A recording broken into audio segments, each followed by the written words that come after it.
Hello అండి, అందరికీ నమస్కారం. ఈరోజు మనం ఈ వీడియోలో 9th బయాలజీ థర్డ్ లెసన్ ఆహార వనరులలో అభివృద్ధి లెసన్కి సంబంధించినటువంటి నోట్స్ని అయితే ఇప్పుడు చూద్దాము. సో ఎవరైనా ఫస్ట్ టైం కనుక చూస్తున్నట్లయితే ప్లీజ్ సబ్స్క్రైబ్ చేసుకోండి, లైక్ చేయండి, షేర్ చేయండి. మొక్కలు మరియు జంతువులు మనకు ప్రధానమైన ఆహార వనరులు. వ్యవసాయం మరియు పశుపోషణ ద్వారా మనం ఆహారాన్ని పొందుతాము.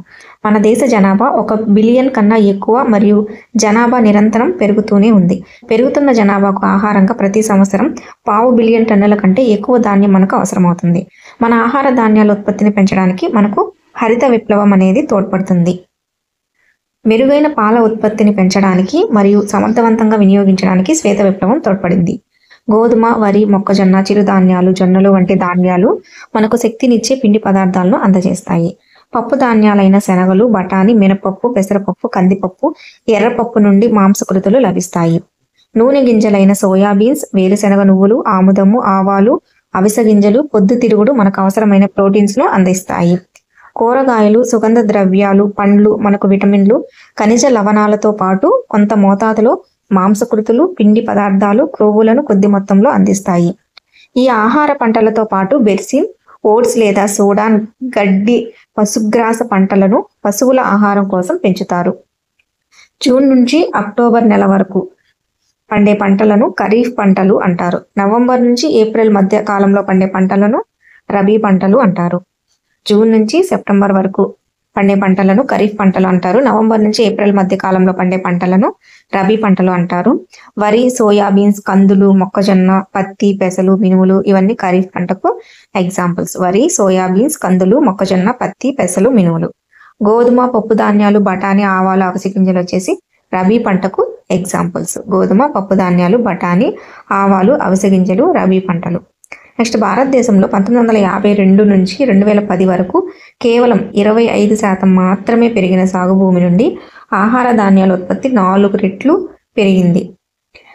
పంట దిగుబడిని అభివృద్ధి చేయడానికి అవసరమైన ప్రధాన కార్యకలాపాలను 3 రకాలుగా వర్గీకరించవచ్చు. అవి పంట రకం అభివృద్ధి, పంట ఉత్పత్తిలో అభివృద్ధి, పంట రక్షణ నిర్వహణ. ఫస్ట్ పంట రకం అభివృద్ధి గురించి చూద్దాం.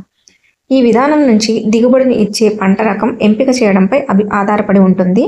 వ్యాధి నిరోధకత, ఎరువులకు ప్రతిస్పందన, నాణ్యత, అధిక దిగుబడి వంటి ఉపయోగకరమైన లక్షణాల కోసం మొక్కలను ప్రజననం చేయడం ద్వారా పంట రకాలు లేదా జాతులను మనం ఎంపిక చేసుకోవచ్చు. పంట రకాలలో కావలసిన లక్షణాలను సంకరీకరణం ద్వారా చేర్చడం ఒక పద్ధతి. సంకరీకరణం అనగా జన్యుపరంగా భిన్నంగా ఉన్న మొక్కల మధ్య జరిగే ప్రజననం లేదా క్రాసింగ్ ని మనం సంకరీకరణం అంటాం. ఈ సంకరణం ప్రకాంతర, జన్యాంతర లేదా ప్రజాత్యాంతరం కావచ్చు. ఈ సంకరణం ప్రకాంతరం వచ్చేసి జన్యాంతర లేదా ప్రజాత్యాంతర కావచ్చు. ప్రకాంతర అంటే వివిధ రకాల మధ్య జరుగుతుంది. అదే జాత్యంతర అంటే ఒకే ప్రజాతికి చెందిన 2 విభిన్న జాతుల మధ్య కావచ్చు. ప్రకాంతరం అంటే వివిధ రకాల మధ్య జరుగుతుంది. జాత్యంతర అంటే ఒకే ప్రజాతికి చెందిన 2 విభిన్న జాతుల మధ్య కావచ్చు. ప్రజాతాంతర అంటే వివిధ రకాల ప్రజాతుల మధ్య కావచ్చు. ఈ సంకరణం అనేది 3 విధాలుగా జరుగుతుంది: రకాంతర, జాత్యంతర లేదా ప్రజాత్యాంతర. రకాంతర అంటే వివిధ రకాల మధ్య జరుగుతుంది. జాత్యంతర అంటే ఒకే ప్రజాతికి చెందిన 2 విభిన్న జాతుల మధ్య కావచ్చు. ప్రజాతాంతర అంటే వివిధ రకాల ప్రజాతుల మధ్య కావచ్చు. సాగు చేసే పద్ధతులు, పంట దిగుబడి అనేది వాతావరణం, నేల నాణ్యత, నీటి లభ్యత మీద ఆధారపడి ఉంటుంది. అధిక నేల లవణీయతను తట్టుకోగల రకాలు కూడా అభివృద్ధి చేస్తారు. ఎకరానికి పంట ఉత్పాదకత పెంచడం కోసం కృషి చేస్తారు. పంట ఉత్పత్తుల నాణ్యత పరిశీలన పంటకు అనేది మారుతూ ఉంటుంది. ఫర్ ఎగ్జాంపుల్, గోధుమలో బేకింగ్ నాణ్యత, కొవ్వుల్లో వచ్చి ప్రోటీన్ల నాణ్యత, నూనె గింజల్లో నూనె నాణ్యత, పంట కూరగాయల్లోని నిలువకు అవసరమైన నాణ్యత అనేది ముఖ్యం. కొన్ని రకాల జీవ సంబంధ వ్యాధులను తట్టుకునే విధంగా తయారు చేస్తారు. ఫర్ ఎగ్జాంపుల్ వచ్చేసి వ్యాధులు, కీటకాలు, నెమటోడా మొదలైనవి వ్యాధులను తట్టుకునే విధంగా తయారు చేస్తారు. నిర్జీవ సంబంధమైన అంశాలు కరువు, కాటకాల లవణీయత, నీరు నిలిచి ఉండడం, ఉష్ణోగ్రత, చలి, మంచు వంటి వాటిని తట్టుకునే విధంగా పంట తయారు చేస్తారు. విత్తనం దగ్గర నుండి పంట కోసే వరకు గల వ్యవధి తక్కువగా ఉంటే ఆ పంట లాభదాయకంగా ఉంటుంది. కాబట్టి ఏకరీతి పరిపక్వత పంట కోత ప్రక్రియను సులభతరం చేస్తుంది మరియు పంట కోత సమయంలో నష్టాలను కూడా తగ్గిస్తుంది. పంట ఉత్పత్తి నిర్వహణ. భారతదేశంలో ఇతర వ్యవస్థ ఆధారిత దేశాల వలె వ్యవసాయ పరిధి చిన్న పొలాల నుండి పెద్ద పొలాల వరకు ఉంటుంది. ఉత్పత్తి పద్ధతిలోనివి ఖర్చు లేని ఉత్పత్తి, తక్కువ ఖర్చు ఉత్పత్తి మరియు ఎక్కువ ఖర్చు ఉత్పత్తి పద్ధతులు అయితే ఉన్నాయి. పోషకాల నిర్వహణ.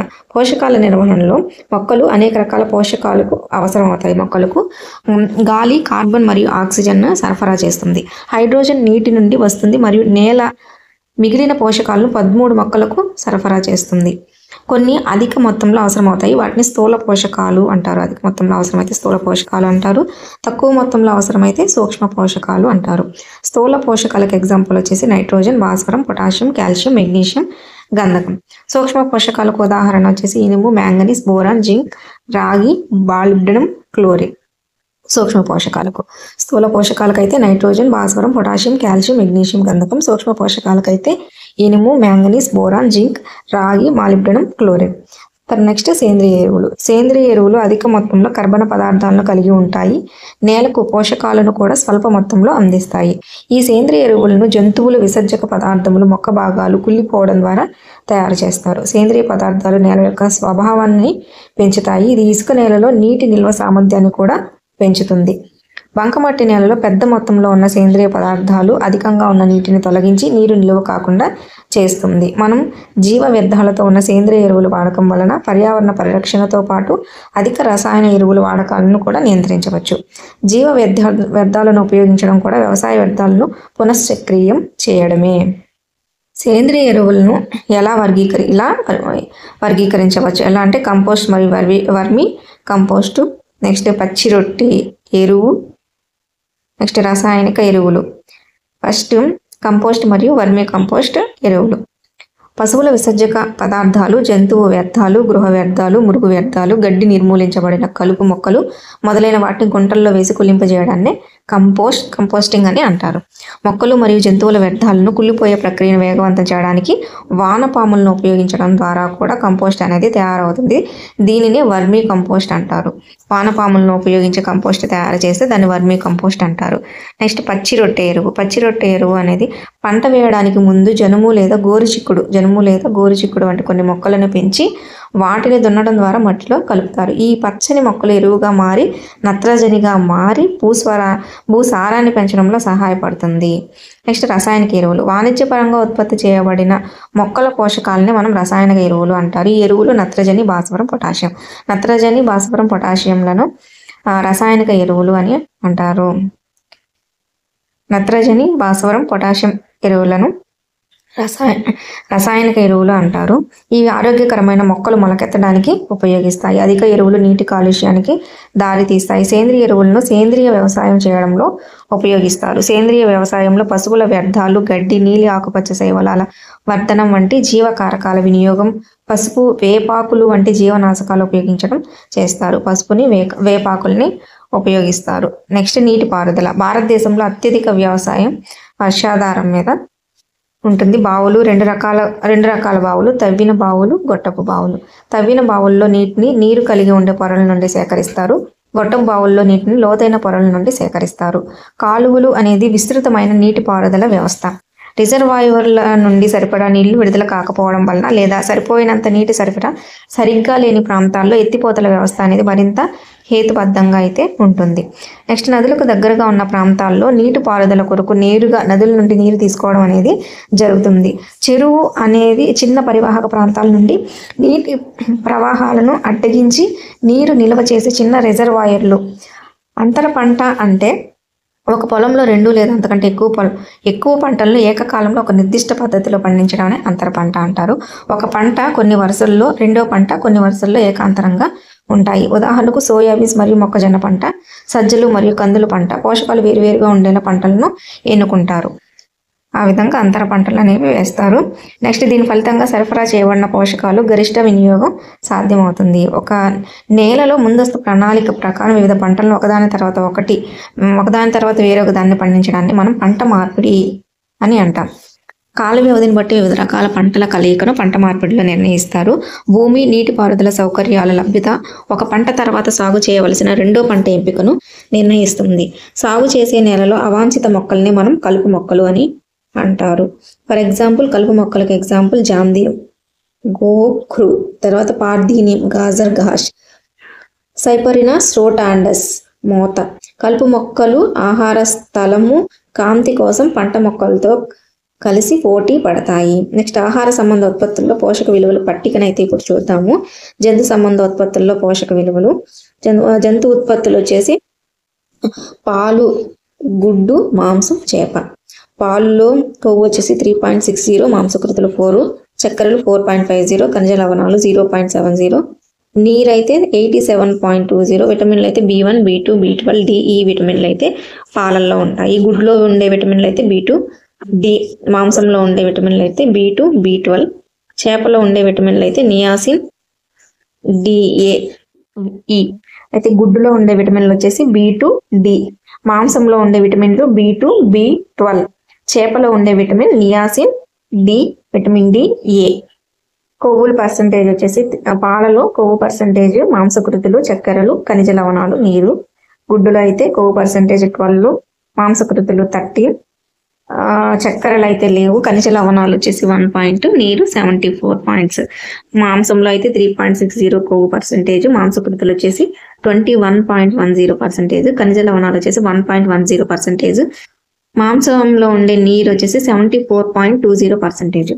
చేపలో కొవ్వు పర్సంటేజ్ వచ్చేసి 2.50%, మాంసకృతులు వచ్చేసి 19%, ఖనిజ లవణాలు వచ్చేసి 1.30%, చేపలో ఉండే నీటి శాతం వచ్చేసి 77.20%. ఇది జంతు సంబంధ ఉత్పత్తుల్లో పోషక విలువలు శాతం అన్నమాట. నెక్స్ట్ ధాన్యము నిల్వ. కీటకాలు, ఎముకలు, శిలీంధ్రాలు, పురుగులు, బ్యాక్టీరియా మరియు నిర్జీవ కారకాలు నిల్వ ప్రదేశాల్లో సరైన తేమ, ఉష్ణోగ్రత అనేది లేకపోవడం వలన ధాన్యము నాణ్యత అనేది క్షీణించడం, ధాన్యం బరువు అనేది తగ్గడం అనేది జరుగుతుంది. నివారణ మరియు నియంత్రణ విధానాలు పాటించి భవిష్యత్తులో మనం వాడుకునే విధంగా ధాన్యం నిల్వ అనేది చేయాలి. ధాన్యం నిల్వ చేయడానికి ముందు బాగా శుభ్రపరిచి సూర్యరశ్మిలో బాగా ఎండబెట్టి ఆ తర్వాత నీడలో ఆరబెట్టాలి. మరియు తెగుళ్లను చంపే రసాయనాలను ఉపయోగించి చీడ పురుగులను నశింపజేయవచ్చు. నెక్స్ట్ పశు సంవర్ధనం గురించి చూద్దాం. పశు సంవర్ధనం అనేది శాస్త్రీయమైన పశుగణన ప్రజననం. దీనిలో పోషణ, ప్రజననం, వ్యాధి నియంత్రణ వంటి వివిధ అంశాలు అయితే ఉంటాయి. భారతీయ పశువులు 2 వేరువేరు జాతులకు చెందినవి. అవి బాస్ ఇండికాస్ ఆవులు మరియు బాస్ బాలివస్ గేదెలు. పాలను ఉత్పత్తి చేసే జంతువులను పాడి పశువులు లేదా డైరీ జంతువులు అని అంటారు. వ్యవసాయ అవసరాలకు ఉపయోగించే జంతువులను మెట్ట జంతువులు అని అంటారు. దూడ పుట్టిన తర్వాత పాలిచ్చే కాలాన్ని పెంచడం ద్వారా పాల ఉత్పత్తి అనేది పెంచవచ్చు. జెర్సీ, బ్రౌన్విస్ వంటి విదేశీ జాతులు ఎక్కువ కాలం పాలిచ్చే పశువుల కోసం ఎంపిక చేయబడతాయి. ఎక్కువ కాలం పాలిచ్చే పశువుల కోసం ఎంపిక చేయబడ్డ జంతువులు వచ్చేసి Jersey, Brown Swiss. Next Red Sindhi, Sahiwal వంటి దేశీయ వ్యాధులు లేదా స్థానిక జాతుల వ్యాధులకు అద్భుతమైన నిరోధకతను అయితే చూపుతాయి. కావలసిన 2 లక్షణాలలో జంతువులను పొందడానికి ఈ స్థానిక జాతులను అన్య దేశ జాతులను పరప్రజననం చేయవచ్చు. పశుగ్రాసంలో ఉండే పదార్థాలు 2 రకాలు. రఫేజస్ అనగా ఎక్కువగా పీచు ఉండే పదార్థాలు, మరియు గాఢత కలిగి ఉండే పదార్థాలు. గాఢత కలిగి ఉండే పదార్థాల్లో పీచు పదార్థాలు తక్కువగా ఉండి సాపేక్షంగా అధిక స్థాయిలో ప్రోటీన్లు, ఇతర పోషకాలు ఉంటాయి. పశువుల్లోని పరాన్నజీవులు బాహ్య పరాన్నజీవులు మరియు అంతర్గత పరాన్నజీవులు 2 కావచ్చు. బాహ్య పరాన్నజీవులు చర్మంపై నివసించి ప్రధానంగా చర్మ వ్యాధులు అయితే కలుగజేస్తాయి. పురుగులు వంటి అంతర్గత పరాన్నజీవులు జీర్ణాశయం మరియు ప్రేగులను ప్రభావితం చేస్తాయి. ఫ్లూక్స్ కాలేయాన్ని దెబ్బతీస్తాయి. బ్యాక్టీరియా, వైరస్ వలన అంటువ్యాధులు కూడా కలుగుతాయి. నెక్స్ట్ కోళ్ల పెంపకం. గుడ్ల ఉత్పత్తి కోసం పెంచే కోళ్లనైతే లేయర్స్ అంటారు. మాంసం కోసం పెంచే కోళ్లనైతే బాయిలర్స్ అని అంటారు. స్వదేశీ కోడి జాతికి ఎగ్జాంపుల్ వచ్చేసి ఆసిల్. అన్య దేశ కోడి జాతికి ఎగ్జాంపుల్ వచ్చేసి లెగ్ హార్న్. బాయిలర్ కోళ్లకు ఇచ్చే రోజువారీ ఆహారం ఎక్కువ ప్రోటీన్లతో తగినంత కొవ్వుతో కూడి ఉంటుంది. పౌల్ట్రీ ఆహారంలో విటమిన్ ఏ మరియు విటమిన్ కే స్థాయిలు అనేవి ఎక్కువగా ఉంచబడతాయి. వైరస్, బ్యాక్టీరియా, శిలీంధ్రాలు, పరాన్నజీవులు, అలాగే పోషకాహార లోపాల వలన కలిగే అనేక వ్యాధులతో పౌల్ట్రీ పక్షులు బాధపడుతూ ఉంటాయి. నెక్స్ట్ చేపల ఉత్పత్తి. మన ఆహారంలో చేపల వలన మాంసకృతులు చౌకగా లభిస్తాయి. చేపల ఉత్పత్తిలో వాజాలు గల నిజమైన చేపలు, అలాగే రొయ్యలు మరియు మొలస్కా వంటి కర్పరయుత జీవులైతే ఉంటాయి. చేపల పెంపకాన్నే మత్స్య సంవర్ధనం అని అంటారు. భారతదేశం యొక్క సముద్ర మత్స్య వనరులో ఎన్ని కిలోమీటర్ల తీర ప్రాంతం, దాని వెనుక లోతైన 7,500 సముద్రాలు. భారతదేశం యొక్క సముద్ర మత్స్య వనరులో 7,500 కిలోమీటర్ల తీర ప్రాంతం, దాని వెనుక లోతైన సముద్రాలు అయితే ఉన్నాయి. ప్రసిద్ధి చెందిన సముద్ర చేప రకాలు వచ్చేసి పాంప్రెట్, మాకేరల్, ట్యూనా, సార్డినెస్, బాంబేటెక్. ప్రసిద్ధి చెందిన సముద్ర చేప రకాలు. సముద్రపు చేపలను ఫిషింగ్ బోట్ల నుండి చాలా రకాల చేపలు పట్టే వాళ్ళను ఉపయోగించి పట్టుకుంటారు. ఉపగ్రహాలు, ఎకో సౌండర్లను ఉపయోగించి బహిరంగ సముద్రంలో చేపల పెద్ద సముదాయంను గుర్తించడం ద్వారా అధిక మొత్తంలో దిగుబడి అనేది పెరుగుతుంది.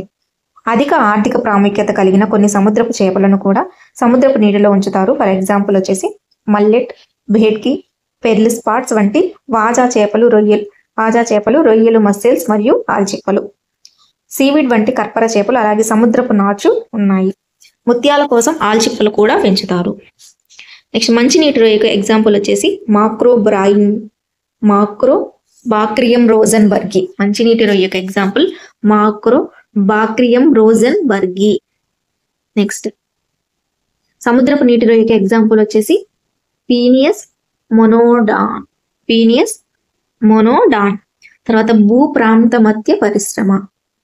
చేపల పెంపకం కొన్నిసార్లు వరి పంటతో కలిసి చేపడుతున్నారు కనుక చేపలు వరి పొలంలోని నీటిలో పెరుగుతాయి. ఒక చేపల చెరువులో 5 లేదా 6 రకాల చేప జాతులను కలిపి పెంచుతారు. ఉపరితల ఆహారాన్ని తీసుకునే చేప వచ్చి కట్ల, మధ్య ప్రాంతంలో ఆహారాన్ని తీసుకునేది రోహు, చెరువు అడుగు భాగంలో ఆహారాన్ని తీసుకునేది మృగాల్ మరియు కామన్ కార్ఫ్. ఉపరితల ప్రాంతంలో కట్ల, మధ్య ప్రాంతంలో రోహు, చెరువు అడుగు భాగంలో వచ్చేసి మృగాల్, కామన్ కార్ఫ్. కలుపు మొక్కలపై ఆధారపడేది గ్రాస్ కార్ప్. వచ్చేసి గ్రాస్ కార్ప్. ఈ జాతులన్నీ కలిసి చెరువుల్లోని ఆహారాన్ని ఒకదానితో ఒకటి పోటీ పడకుండా తింటాయన్నమాట. అంటే అన్ని రకాల చేపలను 5-6 రకాల చేపల్ని కలిసి పెంచుతున్నారు కాబట్టి ఇవన్నీ ఒకదానితో ఒకటి పోటీ పడకుండా తింటాయి. నెక్స్ట్ ఫలితంగా చెరువుల్లో చేపల దిగుబడి అనేది బాగా పెరుగుతుంది. మిశ్రమ చేపల పెంపకంలో ఉన్న సమస్య ఏంటి అంటే అందులోని చేపలను వర్షాకాలంలో గుడ్లు పెడతాయి. వన్య వనరుల నుండి చేపల విత్తనాలను సేకరించిన కూడా అవి ఇతర జాతి చేపల విత్తనాలతో కలిసి ఉంటాయి. చేపల పెంపకంలో ప్రధాన సమస్య ఏంటి అంటే మంచి నాణ్యత గల విత్తనాలు అందుబాటులో లేకపోవడమే. ఈ సమస్యను అధిగమించడానికి హార్మోన్ల ప్రేరణ ఉపయోగించి చేపలను పెంచడానికి మార్గాలు అయితే ఇప్పుడు కనుగొనబడ్డాయి. నెక్స్ట్ తేనెటీగల పెంపకం గురించి చూద్దాం. తేనెటీగల పెంపకానికి పెట్టుబడి తక్కువ కనుక రైతులు దీన్ని అదనపు ఆదాయ వనరుగా చేపట్టారు. తేనెతో పాటు తేనె తొట్టెలోని మైనం కూడా వివిధ రకాల మందుల తయారీకి ఉపయోగపడుతుంది. వాణిజ్య పరంగా తేనె ఉత్పత్తికి ఉపయోగపడేది ఎపిస్ సిరానా ఇండికా. వచ్చేసి సాధారణంగా ఇండియన్ బీ అని అంటారు. వాణిజ్య పరంగా తేనెను అధికంగా ఉత్పత్తి చేయడానికి ఉపయోగించే జాతి ఇటాలియన్ రకానికి చెందిన ఏపిస్ మిల్లోఫెరా. తేనెటీగ జాతులు వచ్చేసి ఏపిస్ డార్సెటా, రాక్బీ మరియు ఏ ఫ్లోరియా మరియు లిటిల్ బీ. తేనెటీగ జాతులు. ఇటాలియన్ తేనెటీగలకు తేనెను అధికంగా సేకరించే సామర్థ్యం ఉంటుంది. ఇవి తక్కువగా కొడతాయి. ఇటాలియన్ తేనెటీగలు ఇవి చాలా ఎక్కువ కాలం వాటి తేనె తిట్టులోనే ఉంటూ అధిక ప్రత్యుత్పత్తి అనేది జరుపుకుంటాయి. సో ఇదండి ఆహారం 9th బయాలజీ 3rd లెసన్ ఆహార వనరుల అభివృద్ధి లెసన్ కి సంబంధించినటువంటి నోట్స్. సో